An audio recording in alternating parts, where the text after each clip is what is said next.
Welcome to the Rogue Startups Podcast, where two startup founders are sharing lessons learned and pitfalls to avoid in their online businesses.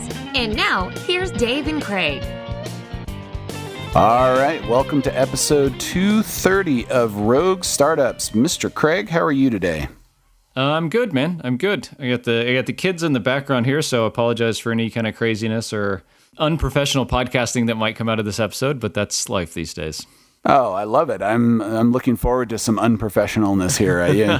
We've been lacking professionalism. There we go. Yep. Whatever. Yep. We've been lacking that for years, so I think it's totally on brand. Yeah. But no, things are good, man. We talked in the last episode about the kind of developer hiring, screening, recruitment process, and we wrapped that up on Friday. So we have a new developer that'll be joining the team middle of October, based in the EOS, which was surprising and not our intention, but very, very excited to have him on board. And actually, kind of looking back at the process and everything, I think it went pretty well. I think it was a little long. It was more than a month, which for a small company like us, I think it kind of didn't need to be, but we tried to make a bit of process to it. So I think that made it a little long, but overall, yeah, happy about it and excited to have someone else joining the team. Very nice. Very nice. Yeah. And that basically expands your time zone footprint too, does it not? Yeah, I mean, a big part of that was having someone in kind of U.S. time zones to help with support and kind of more urgent things that customers need same day. So yeah, I mean, I think when you do it right, having a distributed team like we do, we're kind of co-located where three of us are over here, the existing two developers and myself are over in ththese time zones, and then everyone else actually is in the northeast of the U.S. To where we essentially can have like a 15-hour workday for our customers. I think when you do it like that and you're able to hand things off, it can be a real asset to especially the customer-facing stuff within a company. And so a big part of hiring Alec was the fact that he was there. He's also the best candidate for the job. So yeah, it's good. Yeah, if you've got a small enough team, that handoff can really work because we've done that with Recapture quite a bit. There were times that I, basically handed off to Mike, who is in Spain, and I said, I need you to handle support during this window right here, and he'll take care of that. And then if there's something that comes up later in the day, I can jump on it. Mm-hmm. And then, I've got Omar who works sort of these weird bookend hours on either side, which basically is like a flipped upside down schedule from where he's at in Egypt. And so he's available to like do stuff on either side of that, which is really cool. Also, how does that poor man ever sleep? I have no idea. So that's up to him to manage. I'm not pushing him to do that. That's his choice. There you go. Yes. So that's kind of the big news from us. How about you? How are things? Things are good. We are doing some prep for Black Friday. I just sent out the usual sequence of, here's how you get ready for your unprecedented pandemic Black Friday emails this year. And we're also doing some channel, I guess we'll call it channel massaging. So we just got an opportunity recently where one of our competitors got acquired by a major hosting company, and that turned around and nullified their agreement with another hosting company. So I'm now in the process of becoming like their preferred vendor. And so I'm working out with, their marketing team and trying to figure out messaging and what we want to, emails we want to send out and stuff we want to put on the dashboard and things like that. So that's really exciting. That's super cool. It never happens fast enough. And of course, the timing is always sort of like, holy crap, this is like, less than 90 days before Black Friday. Oh my God. Right. But still, just getting in there and having that opportunity is great. This has taken a very long time, probably over a year of cultivating this relationship to finally get this to pop. But when it popped big. Like, it was me sending follow-up reminders every 3 weeks or a month saying, hey, where are we at with this? Can we move forward? Are you guys ready to do this now? And, sometimes it was no response. Sometimes it was, hey, check back in X weeks or whatever. And so just again and again and again, if, follow up until they say yes or fuck off. I'm going to quote Stelly again right there, because that follow up for almost a year got me a major partnership deal where I'm going to be in a very prominent position and in a place where my plugin will be a preferred vendor for WooCommerce. So, it took awesome. a long time, but we got it. So that's super awesome news. Now there's more work to do, of course, but Yeah, those integrations are crazy, man. We're doing a big one right now that I can't talk about until it's live, but yeah, I mean, it's months of active work on our end, both marketing and coordination and messaging and product and all this stuff. And we're also running into the same thing that it's a few weeks away at this point, and they're like, either it's going to be out by the middle of October or we're going to wait until January. And I'm like, you got to be kidding me. That's a whole quarter, of work time that's just off the books. Like, I don't know how Christmas turned into basically the whole fourth quarter, but understandably for a lot of people it has. I mean, Black Friday and Cyber Monday and that whole month consumes a lot of people, and leading up to it, they have a lot of shit they have to get ready. So it's really a thing. Yeah, and in fact, I was just going over this with the team here the other day, since Mike's been around for a few Black Fridays, and this is Omar's first Black Friday. We were kind of walking over like what the expectations are and what the lockdown means, and et cetera, et cetera. And basically, like, we're going to have 2 months of just quiet feature development unless, shit hits the fan. But historically, shit has not hit the fan because we've been very prepared for it. So, we should be thinking about something that we want to do that's kind of big, whether that's address some technical debt, which we did last year, or add in some big features, which we did the previous 2 years, or, something in between. I don't know. Yeah. But yeah, so we were kind of looking ahead thinking, all right, what happens between November 1st and January 1st here? Because aside from just random production issues, there's going to be a lot of heads down time for work on that. So it is kind of nice to have that expectation and know ahead of time that that's what it is. And yeah, you can make those like development cycle choices intentionally, knowing what's ahead, whereas you normally would try to push something and get a feature out and all this kind of stuff. It relieves that pressure a little bit. Yeah. Yeah, and our feature development this summer has been interrupted by weird things where we had to deal with, infrastructure issues and revamp some stuff that we weren't really thinking we were going to need to do or was not that urgent to deal with. But it turned out we absolutely had to drop everything and work on that. So it was like in the middle of the SMS marketing thing, okay, now we're going to retool all the server stuff here. I'm glad we did. It made a huge difference. But nonetheless, it's never what you anticipate, Yeah, absolutely. Cool. So what are we talking about today? Well, so this is kind of like a pre-discussion. I got this bug in my ear after talking with the guys in the Big Snow Mastermind group about the Entrepreneur Operating System, or EOS. And one of the guys is super into it and really totally swears by it up and down. And he's been mentioning this for many months at this point. I'm trying to think when it was first. It's probably been almost a year since I first started hearing him talk about it. He definitely talked about it a lot in February, and I was kind of like, oh, that's kind of interesting. Yeah, maybe I'll do something like that. But it finally just clicked in this last week where I was like, I feel like I don't have the handle on things in Recapture that I need to have the handle on.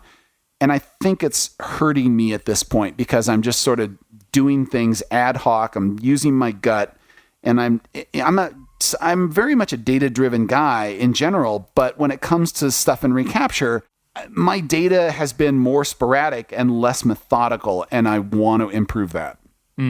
So when he started talking about, oh yeah, I'm using the VTO organizer, I'm like, what? What's that? And he's like, oh, that's part of EOS. I'm like, really? Yeah. So he, gave me some keyword to Google, and I'm like, oh, okay. So I pulled it up and I was like, oh, so this basically is just adding a lot of systems around things that I was just sort of pulling out of my ass whenever I felt like I needed a decision. Yeah. And, so we can actually put this in our show notes here to show you where I got this, but it's all very high level at this point, and I just ordered the books.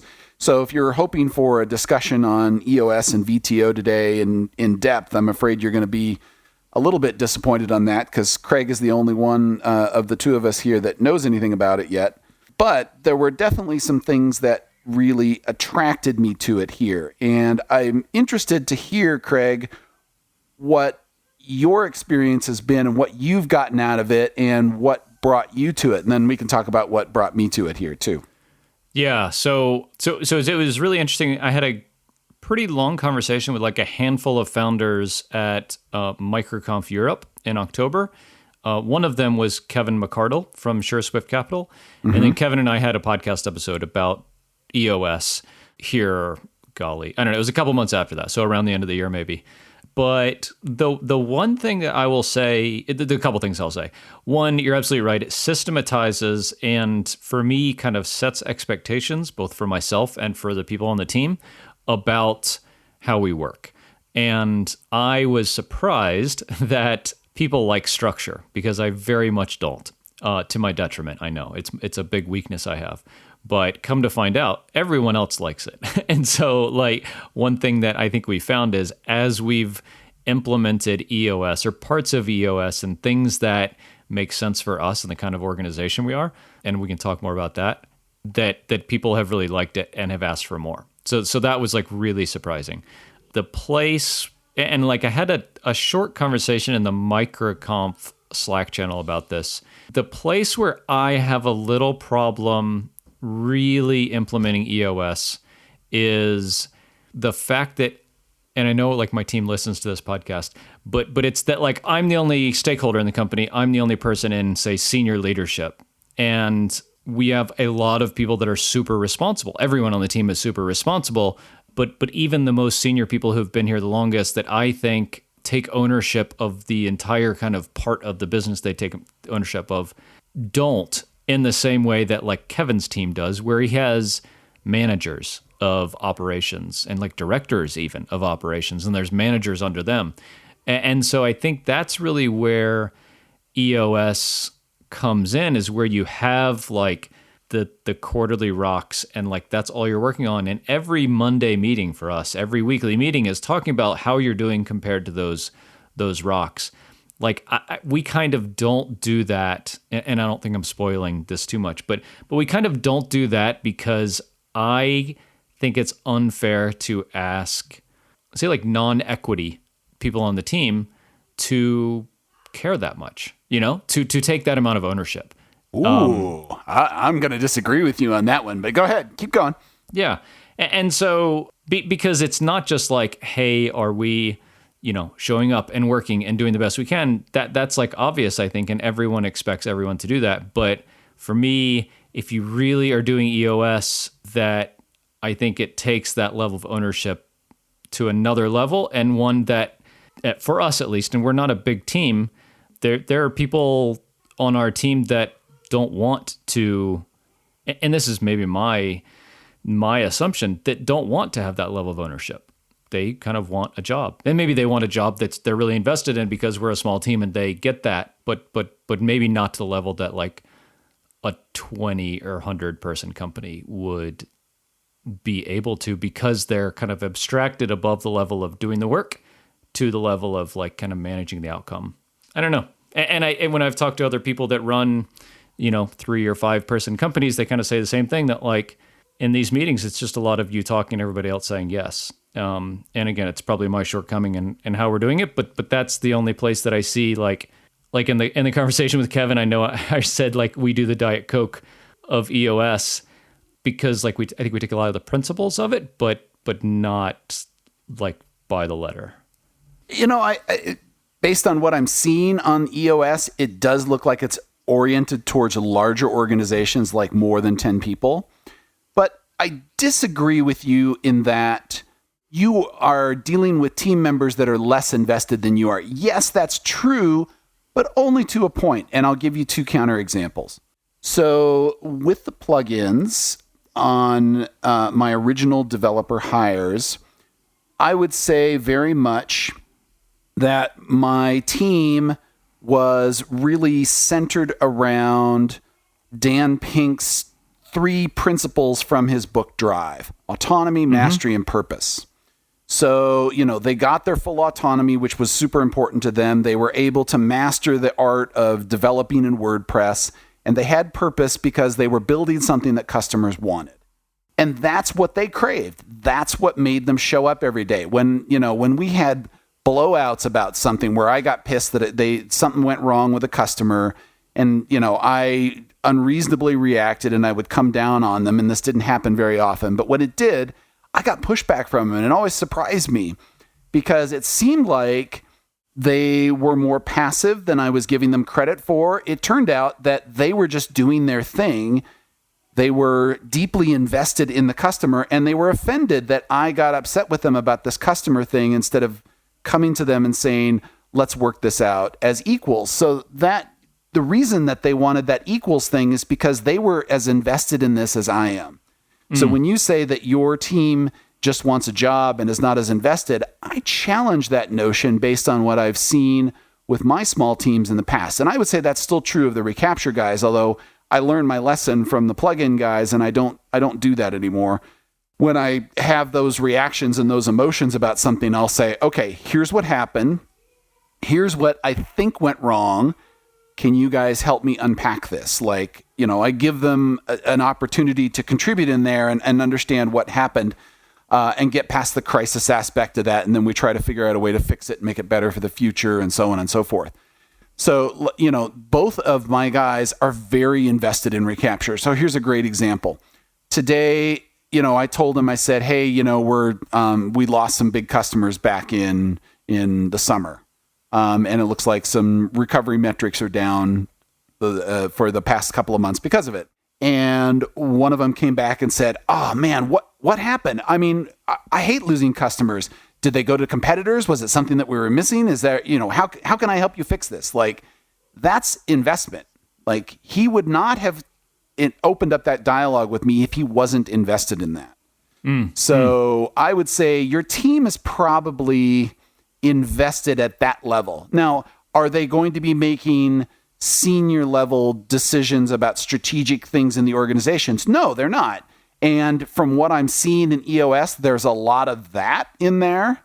But I also see that there's stuff that would help me focus better with my team. So here, this gets to the reason that I wanted to get into EOS. So you mentioned the rocks, right? So for those that don't know, and I'm just literally reading a statement off of a website here. I don't have a deep understanding of this yet, but I pretty much get the gist of what's going to this.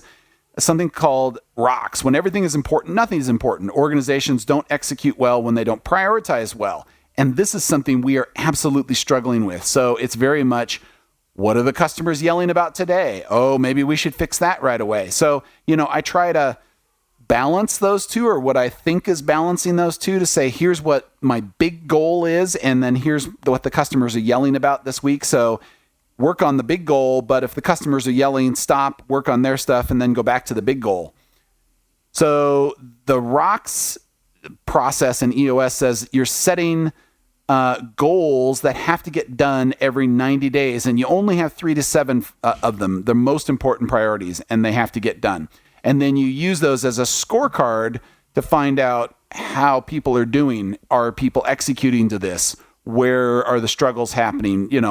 I don't think you have to do everything in EOS to make it successful here. It looks like, there's probably 3 or 4 things that I could adopt that would be pretty strong improvements to where I'm at now. But some of the stuff, the meeting pulse, where you're doing all of these meetings for a certain period of time, and you have accountability charts, and I don't know that that's necessarily going to work in a team of 3. I think it's kind of overkill, and process overkill sucks. So I definitely don't want to go in that direction.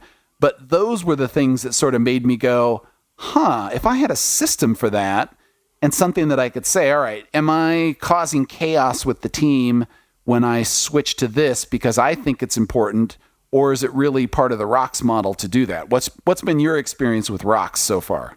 Yeah, so I think that there's a couple things to what you said. For me, we're a young company, and one of our advantages is being able to be nimble. And so I think being super rigid about 90-day goals and sticking with them come hell or high water is really hard for a company our size.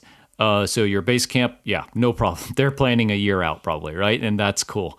For us, we loosely set 90-day goals, and then kind of like with our development priorities and goals, they can change.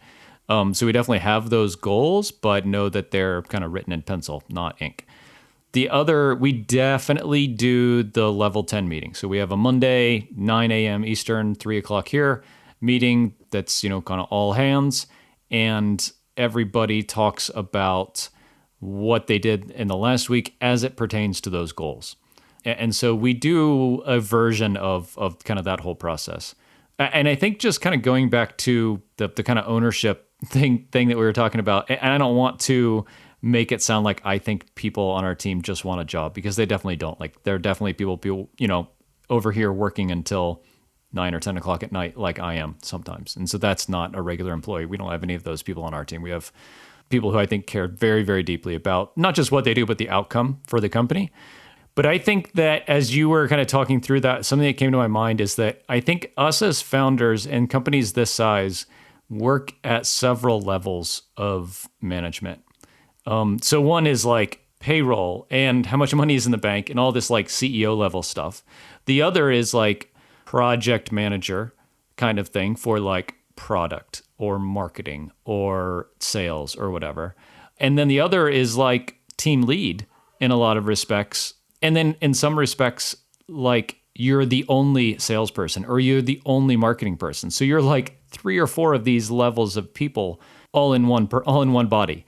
Or you're the only customer support person. Yeah. I mean, we're fortunate we have people on our team responsible for each of these areas, but I also am somebody that does a lot of the work in each of those. So like when we have updates to give on sales, mostly it's me. Matt now gives some updates because he's doing some sales, but it's really my sales process. He helps with sales and is more and more kind of taking ownership of that. But like, and I think, you're a team of like you and developers, basically.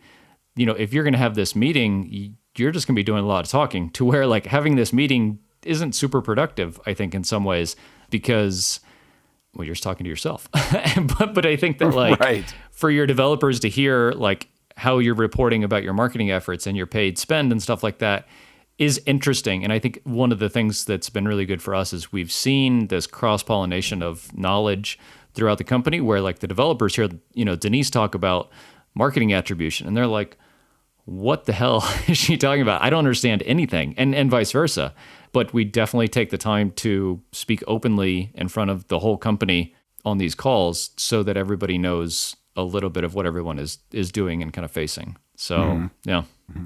But I think that the for the most part, it's the ideas. It's the idea of like, why don't we have a weekly meeting to talk about what we're doing and how it's, really, I mean, how it's impacting our ability to perform, whether that's towards a quarterly rock or a objective that you said we need to do this integration in the next 3 weeks. That's what that meeting is about, no matter kind of how you frame it. Yeah.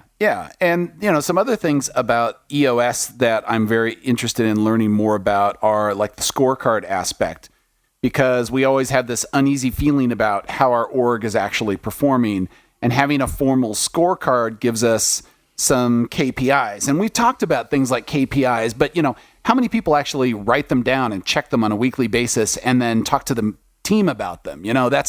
That's more formalized, right? As opposed to just you, the CEO, sitting there looking at these things going, oh, yeah, that's up. Oh, that's down. Because I think that's more of what's been happening with me, and that's not good. So I definitely want to make sure that is something that I'm looking at better. And, there's a lot of stuff in here that looks like it probably won't apply to me, like the delegate and elevate, or the, where was the administrative one? There was an administrative one. Oh, the assistance track, where you're doing all these administrative tasks. I mean, I don't see that I'm going to not do those administrative tasks. We're a team of 3. I'm not going to hire somebody else to do that 4th thing there. Our cash flow is very precious. So, we need to be prioritizing. And if I can use that money to deal with developers or deal with the marketing budget and paid acquisition or other things like that, that's more important. So I can handle that. That's not a problem.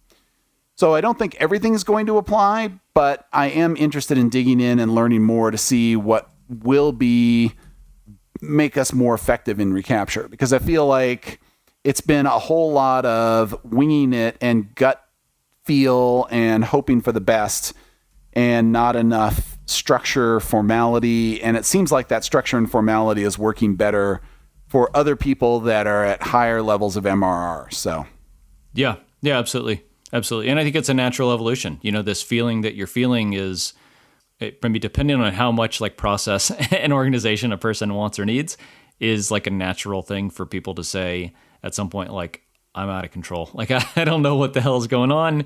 I need to get a better feel for things. And I mean, that's definitely what I went through talking to the folks at MicroConf. That's what they all went through. And yeah, I mean, I think so EOS might not be perfect, right? But it's better than creating all of this shit from scratch. And so kind of pick and choose and be, like pick and choose what works best for you, I guess. Right. You're going to a buffet. You don't want 3 items on the buffet and you really wanted 6. Yep. You want it the other way around. You want 6 and you're only interested in 3. That's fine. Take the 3 that matter, and you can leave the gross shrimp cocktail there and move on, right? Yep. Absolutely. Mm-hmm. Well, I'm excited to hear after you read the book or books, you're going to get EOS and get a grip. Is that right? Yeah. Both of them are on order. They should be here this week. I went old school on this one. I could have gotten the Kindle and I could have been started reading it right away, but I'm trying very hard to have like device-free time in the evenings because, I'm sitting in front of my monitor 8 to 10 hours a day, and I don't want to, change rooms and then switch devices and have more device time. Like I want some normal book time, which I think is healthy for me. It's, I'm not a Luddite, and I would certainly embrace a Kindle. I have a Kindle. I just don't want to do that. That's all. Yeah, no. I mean, I have a handful of those kind of business books, and this is one of them. I actually bought it on Kindle first, read it. No, I bought it on Audible first, then I bought it on Kindle, and then I bought a paperback. So they got me. They got me 3 times. Man, Gino's cashing in on you. He's like, who's this Greg Hewitt guy? Man. Yeah. What else can we sell him? Can we, maybe get him to buy a video course? Yeah. And there is this whole like community around it and software. Actually, one of the MicroConf folks has this. I think it's 90.io. I'll have to look it up. We'll have to look it up for the show notes. It's a whole like organizer for how to run the whole EOS process. So yeah, I think once you get to 20 people or something, man, that's where you'll be. Yeah, it feels like something you can grow into very much, as opposed to something you will grow out of quickly. Yep. Because there's definitely a lot of stuff like, okay, you're getting more employees. Now you can do the 1-page performance review, and, you have more administrative stuff to deal with, or you add on sales. There's something called the sales department checkup. Great. You can add that in there. You have more administrative stuff going on. You can use the assistance track and the delegate and elevate, but they don't apply if you're really small. So like that part I like. That part I like a lot. Yeah. Yep. Cool, man. Well, let me know how it goes. Hopefully, we'll give you a couple weeks to finish those up and chat through. Yeah, I think it'd be interesting to hear how you're planning on implementing. We can kind of compare notes there with, what you're choosing to implement and what we're doing, and kind of talk through some of those differences. That'd be cool. Yeah, looking forward to it. Awesome. And if you have any experience with EOS or tips or tricks you want to offer us, or questions that you have about it that you'd like us to dig into in a future episode, shoot us an email, podcast@roguestartups.com. And as always, our one ask is, if you feel like this has been valuable, please share our podcast with someone you think would benefit from it. Until next week. Thanks for listening to another episode of Rogue Startups. If you haven't already, head over to iTunes and leave a rating and review for the show. For show notes from each episode and a few extra resources to help you along your journey, head over to roguestartups.com to learn more.